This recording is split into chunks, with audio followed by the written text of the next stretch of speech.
So I stopped drinking alcohol 5 years ago, and for the most part, it's been the most easy, enjoyable thing that I've ever done. It's changed my life in every single way. And I didn't find it hard. I didn't find it difficult. It was an enjoyable process. And I know that might be difficult for a lot of people to believe. Surely stopping drinking is hard. Surely you have to fight the urge sometimes, Leon. Well, the answer is I never fight the urge to drink because I don't want to drink. And what I did is I changed my perception of alcohol. I saw it for what it was and I made a decision. And when I say a decision, I don't mean I tried to stop drinking or I stopped drinking for a period of time. I changed my identity. I started identifying as a non-drinker, just somebody that doesn't drink. Period. So there was never a fight or a battle or anything like that. So you'll very rarely hear me talk about any negatives of being a non-drinker. But today, I am going to give you a negative. I'm going to be real with you today because at the end of the day, I know the message that I would want to hear when I was struggling to stop drinking, and it was a message of hope, of inspiration, of positivity. That's what would have inspired me to get on this path. Now, when I was stopping drinking, there wasn't a YouTube channel like mine out there, but I would seek information that was encouraging. But at the same time, is everything going to be perfect? Is it going to be this perfect walk in the park? Well, the answer is no.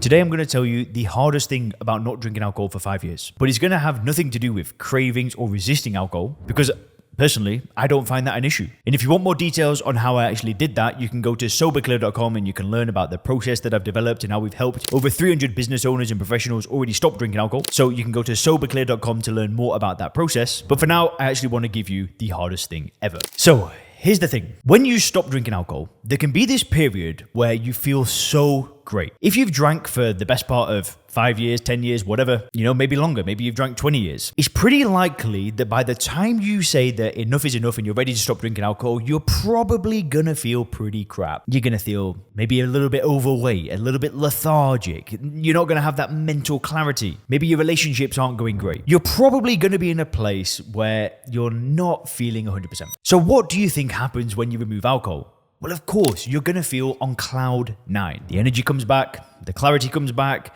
you're feeling happy, you're feeling positive. People start responding well, like, oh, you're looking well, what are you doing differently? Loads of good things start happening. And that period can last months. Not always, but, it could last a few weeks, could last a few months. And then it comes to you, the bad day. The day where you get that terrible night's sleep. The day that you get some bad news that a family member got sick or passed away. The day that you get an injury, right? You have this great period where you're on cloud 9 and then bam, the black cloud hits. And for me, this has been the hardest thing about being a non-drinker. Now that I don't drink alcohol, 99% of my days are great. I'm motivated, I'm happy, I'm ready to go after it. But every so often, something bad will happen, right? I'll have a day where I feel negative. I might feel stressed. There might be some, amount of work that I've got to do. There might be something where I'm moving countries. There'll be a bad day where you feel anxiety, you feel stressed. That's going to happen. It happens to everybody. Now, here's where it gets a bit tricky because if you've drank alcohol for the past 10 years, there may be days where you've had bad days and just got on with it, but most of the time, when we drink alcohol and we have a bad day,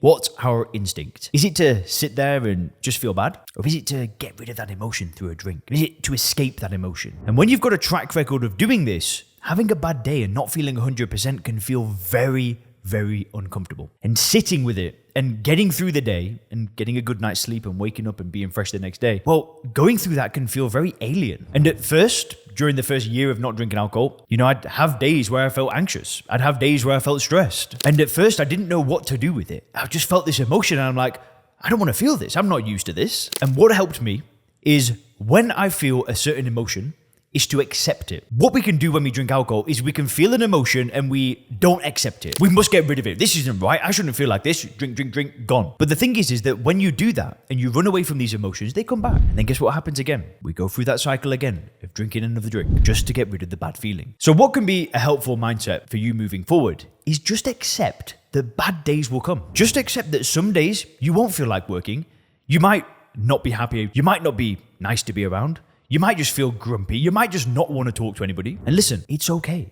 It's okay to not feel 100% every single day. Just know this, that when you don't drink alcohol, those bad days will get further and further away from each other until you're having a bad day every few months instead of every week, every few days having a bad day. Every few days waking up with that hangover going, oh, am I here again? But then when these bad days do come, when you feel the stress, the anxiety, know that it's going to be okay. Know that provided that you don't drink a drink, that the next day you're going to be better equipped to deal with it. And listen, this is where something like therapy or counseling could come into play. I don't think it's necessary to stop drinking. I don't think it's necessary to help you make the decision. But if you're not used to feeling these emotions and you're not able to deal with them yourself, then sometimes maybe talking it out with a therapist could be a helpful tool in your box. Anyway, if you click the video on the screen now, you can learn why a drinking problem exists with a totally new system to gain control.